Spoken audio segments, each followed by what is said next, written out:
بسم اللہ الرحمن الرحیم۔ جاہل مشرک غالی اور دشمن اہل بیت عمران لیاقت حسین کا رد عظیم شیعہ محدث و عالم جناب شیخ صدوق کی کتاب اعتقادات سے۔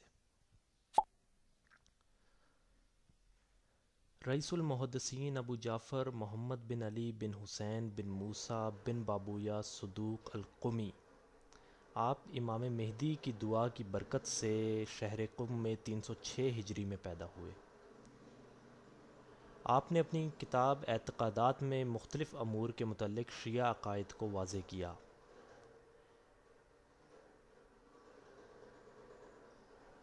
لہٰذا ہم نصیری غالی اور عظیم جاہل عمران لیاقت حسین کی بکواس کا رد آج سے کئی صدیوں پہلے لکھی گئی شیعہ کتاب اعتقادات سے پیش کرتے ہیں، مگر پہلے ذرا عمران لیاقت کی خرافات سنیں۔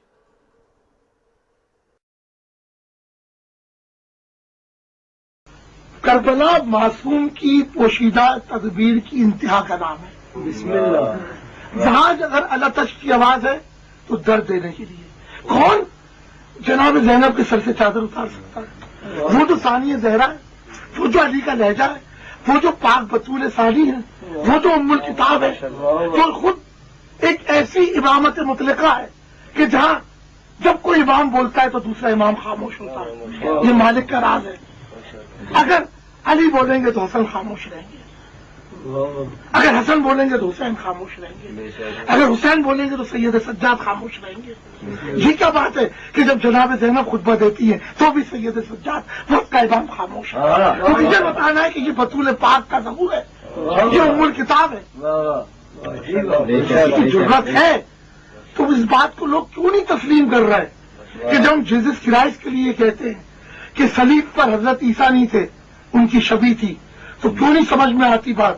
کربلا میں کسی نے مولا حسین کو صفا نہیں کیا ہے، اس کی شبیہ کو۔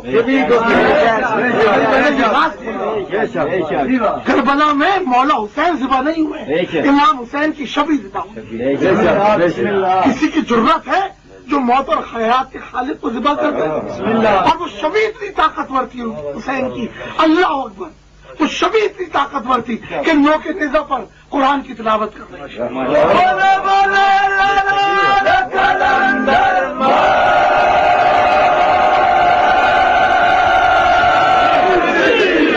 اب آئیے دیکھتے ہیں کہ رئیس المحدثین شیخ صدوق اس جہالت اور کفر کی رد میں کیا لکھتے ہیں۔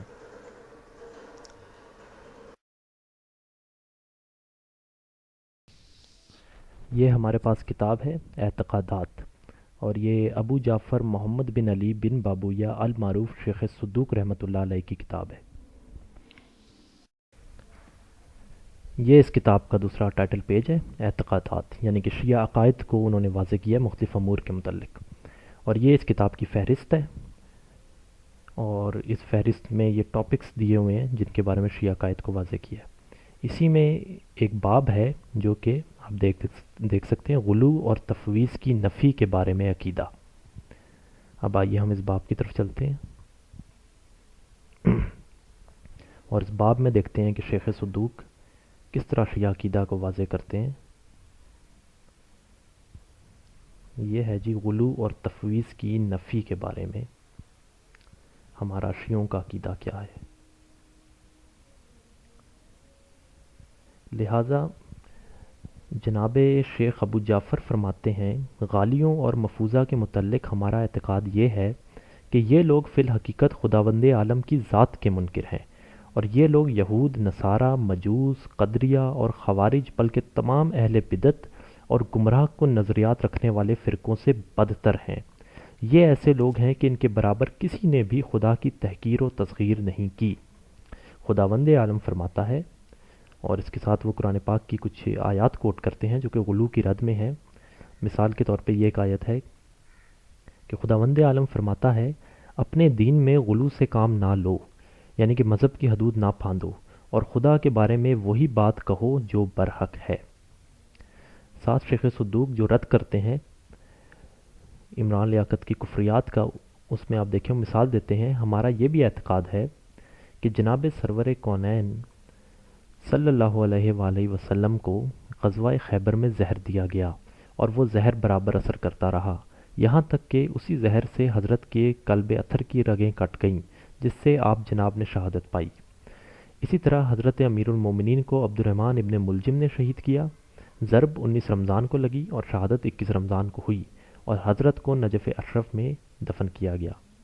اس کے علاوہ باقی بھی جو ائمہ اہل بیت ہیں ان کو بھی شہید کیا گیا، یعنی کہ جیسے حضرت امام حسن کو بھی ان کی زوجہ نے زہر دیا، امام حسین، اور اسی طرح امام زین العابدین، امام محمد باقر، امام جعفر صادق، امام موسیٰ کاظم، امام علی رضا، حضرت امام محمد تقی، امام علی نقی اور امام حسن عسکری، تمام کے تمام کو لعینوں نے کسی کو زہر سے شہید کیا اور کسی کو تلوار سے شہید کیا۔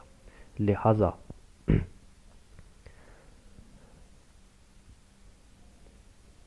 شیخ صدوق فرماتے ہیں، ہمارا عقیدہ یہ ہے کہ ان حضرات معصومین کی شہادت واقعی طور پر ہوئی اور ان کا معاملہ لوگوں پر مشتبہ نہیں ہوا، جیسا کہ ان حضرات کے بارے میں حد سے تجاوز کرنے والوں کا گمان ہے، بلکہ لوگوں نے حضرات معصومین کو حقیقتاً اپنی آنکھوں سے شہید ہوتے دیکھا تھا، نہ یہ کہ صرف گمان و خیال کی بنا پر ان کی شہادت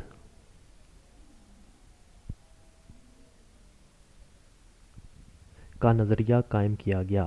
جو شخص یہ گمان کرے کہ یہ حضرات یا ان میں سے کوئی ایک بزرگ حقیقتاً شہید نہیں ہوا بلکہ اس کی شبیہ کے ساتھ ایسا ہوا تو وہ ہمارے دین سے خارج ہے اور ہم اس سے بیزار ہیں، اس لیے کہ خود حضور صلی اللہ علیہ وسلم اور ائمہ اطہار نے پہلے سے خبر دی تھی کہ ہم سب شہید کیے جائیں گے۔